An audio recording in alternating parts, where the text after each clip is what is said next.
السلام عليكم ورحمة الله. نرحب بكم متابعينا عبر قناتنا الحدث. اليوم نقدم لكم جديد أخبار الجزائر لحظة بلحظة. إليكم هذا القرار الهام متابعينا الكرام، حيث قررت الجزائر اليوم حظر أي عملية إجلاء للجزائريين من بريطانيا.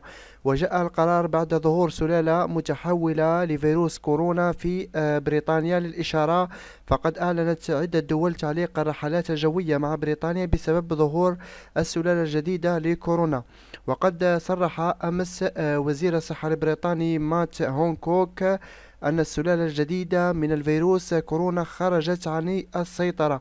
وأيضا قال المتحدث انتشار السلالة الجديدة أقوى بنسبة 70%. إذن متابعينا، سنوافيكم بجديد وتفاصيل هذا الفيروس لحظة بلحظة. والسلام عليكم ورحمة الله تعالى وبركاته.